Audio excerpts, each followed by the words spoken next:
میرا نام مریحہ شبیر ہے۔ میں اس وقت پنجاب کی ایک جیل میں قید ہوں۔ میں ایک دیہاتی لڑکی تھی۔ میں نے جب بچے کو جنم دیا تو درد کی شدت کی وجہ سے بے ہوش ہو گئی تھی۔ ہوش میں آنے کے بعد جب میرے حواس بحال ہوئے تو مجھے بتایا گیا میری گوگ سے جنم لے کر اس دنیا میں آنے والا بچہ لڑکی ہے، تو میں نے موقع ملتے ہی اسے جان سے مار دیا تھا۔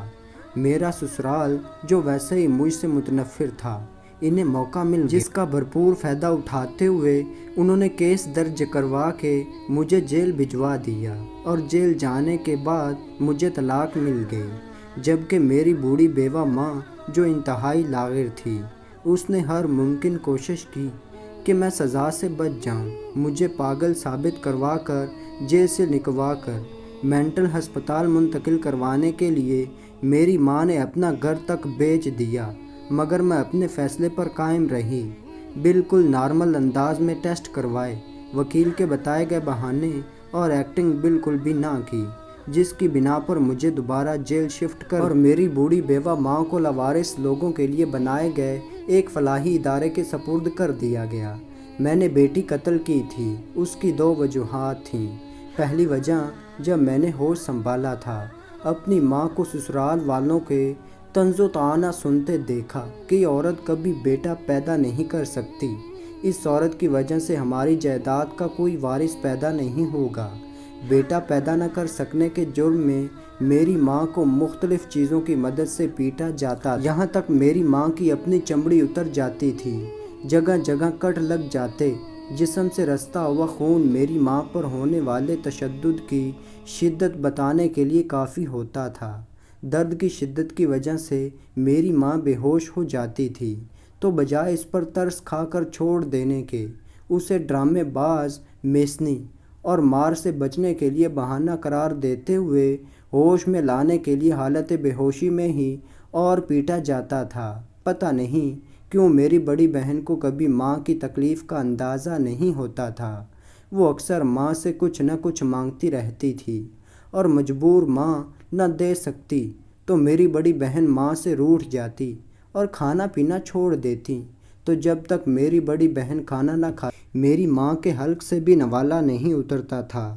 تشدد کا یہ عالم تھا کہ جب تیسری بار میری ماں امید سے ہوئی تو وقت سے پہلے ہی میڈیکل کروا کر پتہ چلا لیا گیا کہ اس بار بھی بچی ہی ہوگی، اور ایک بار پھر گوک میں بچی ہونے کے جرم میں میری ماں کو تشدد کا اس قدر نشانہ بنایا گیا کہ میری تیسری بہن ماں کے پیٹ میں ہی مر گئی۔ اس کے بعد میری ماں کا ابارش کروا کر اسے طلاق دے کر ہم دونوں بہنوں کو بھی اس کے حوالے کر دیا۔ میں نے زندگی میں پہلی بار اللہ تعالیٰ کا صدقے دل سے شکر ادا تب کیا تھا جب میری ماں کو طلاق دی گئی تھی اور مجھے میری ماں کی کفالت میں دے دیا گیا تھا۔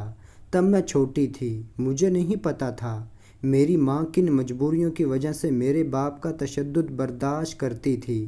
جب ماں کو ہمارا رزق کمانے کے لیے لوگوں کی غلیظ نظروں کا سامنا کرتے دیکھا، جب ہم دونوں بہنیں ماں کے ساتھ گھر سے باہر نکلیں تو مرد نما ہجڑوں کو اپنے اور اپنی ماں کے بارے میں باتیں کرتے کہکے لگاتے سنا، تو تب سمجھ آیا کہ زندگی کیا ہے۔ میری ماں کیوں اتنا ستم برداشت کرنے کے بعد بھی میرے والد کی دہلیز سے چپکی رہتی تھی۔ خیر، وقت گزرتا رہا، جیسے تیسے ہم بہنیں جوان ہو گئیں اور میری ماں ہمارے لیے مناسب رشتے تلاش کرنے لگی۔ جو بھی آتا ہماری شکل دیکھ کر پسند کرتا، مگر مالی حالات دیکھ کر چھوڑ دیتا۔ اگر کوئی مالی حالت کے ساتھ قبول کرتا تو شرط رکھتا کہ شادی کے بعد لڑکیاں کما کر خود بھی کھائیں گی اور شوہر کا گھر بھی چلائیں گی۔ ابھی میری ماں ہمارے لیے رشتے دیکھنے کے جھمیلوں میں الجھی ہوئی تھی کہ میری بڑی بہن راتوں رات کسی کے ساتھ چلی گئی جسے ہم چاہ کر بھی دوبارہ نہ ڈھونڈ سکے، نہ اس نے کبھی پلٹ کر ہماری خبر لی۔ میری بہن کے یوں چلے جانے کا صدمہ میری ماں کو جیتے جی مار گیا، مگر سانس لینا ان کی مجبوری تھی، کیونکہ میں ابھی ان کی ذمہ داری پر تھی۔ مجھے یاد ہے میری ماں نے مجھے کہا تھا کہ تجھے کوئی پسند ہے اور وہ نکاح کے لیے تیار ہے تو بتا، میں تیرا اس سے نکاح کر دیتی ہوں، مگر مجھے دھوکہ دے کر کسی کے ساتھ راتوں رات نہ بھاگ جانا۔ میں نے ماں کو دلاسا دیا اور اپنا سر ماں کے قدموں میں رکھ کر کہا، ماں میں چاہتی ہوں میں ساری زندگی آپ کے قدموں میں گزار دوں۔ میری ماں نے مجھے روتے ہوئے سینے سے لگا لیا اور ایک بار پھر میری خاطر رشتہ ڈھونڈنے لگیں، مگر افسوس اب کوئی مجھے دیکھنے کے لیے بھی آنے پر تیار نہ تھا، کیونکہ اب ماں کے طلاق یافتہ ہونے، غریب ہونے کے علاوہ میری بڑی بہن کا گھر فرار ہو جانا بھی میرا جرم ٹھہرا تھا۔ خیر میری ماں نے ہر ممکن کوشش کی مگر کوئی مناسب آدمی نہ ڈھونڈ سکی جو مجھ سے شادی کے لیے تیار ہو۔ آخر کار مجھے ایک ٹانگوں سے معذور لڑکے کے ساتھ بیاہ دیا گیا۔ میرا گھر ایک بار پھر بدل گیا، مگر قسمت نہ بدلی۔ میرا سسرال بھی میری ماں کے سسرال جیسا نکلا۔ ان کو بھی پہلی بار ہی بیٹا چاہیے تھا، اور وہ بھی بالکل صحت مند، اپنے بیٹے یا بھائی جیسا معذور نہیں۔ اور بیٹے کی چاہ میں 3 بار ان لوگوں نے میری DNC کروائی تھی، جبکہ چوتھی بار میں امید سے ہوئی تو متعلقہ ڈاکٹر جو پہلے 3 بار میری DNC کر چکی تھیں، انہیں مجھ پر ترس آ گیا۔ انہوں نے میڈیکل رپورٹ میں بتایا کہ اب کی بار لڑکا ہوگا۔ حقیقت معلوم ہونے کے باوجود وہ چھپا گئیں، اور جب مقررہ وقت پر میں نے ایک بچی کو جنم دیا تو میرے گھر میں ہنگامہ برپا تھا۔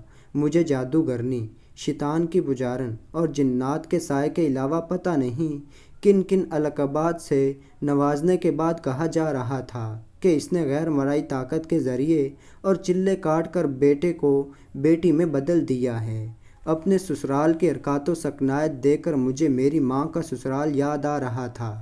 ہوش و حواس میں آنے کے بعد میں نے موقع ملتے ہی اس نامولود کو اپنے ہاتھوں سے قتل کر دیا تھا۔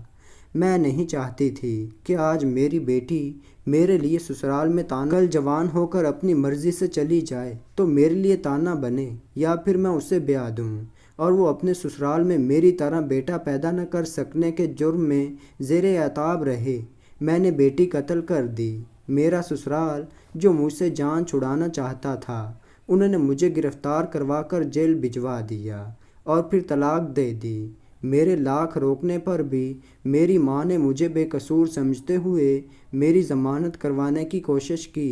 جب کسی بھی صورت میں ضمانت نہ مل سکی اور وہ تھک کر ہار گئیں تو مجھے جیل سے نکال کر مینٹل ہسپتال منتقل کروانے کی کوشش کی، مگر ناکام رہیں۔ آج میں جیل میں سزا کاٹ رہی ہوں۔ میری ماں کسی فلاحی ادارے میں رہ رہی ہے، جبکہ آئندہ کے لیے ہماری نسل میں کوئی مدیحہ شبیر پیدا نہیں ہونے والی، کیونکہ میں اپنی نسل کا اختتام اپنے ہاتھوں سے کر چکی ہوں۔ مگر اس قوم اور امت مسلمہ کے مردوں سے التجا کرتی ہوں، خدا کے لیے عورت پر اتنا ظلم نہ کریں کہ وہ اپنے ہاتھوں اللہ تعالیٰ کی رحمت اپنی بیٹی کا گلا گھونٹ کر اسے موت کے گھاٹ اتار دے۔ تو دوستو اللہ تعالیٰ مجھے اور آپ کو عمل کرنے کی توفیق عطا فرمائے، آمین یا رب العالمین۔ تو دوستو ایسی ہی شاندار ویڈیو دیکھنے کے لیے چینل کو سبسکرائب کریں۔ تو ملتے ہیں ایسی ایک اچھی ویڈیو میں، تب تک کے لیے اللہ حافظ۔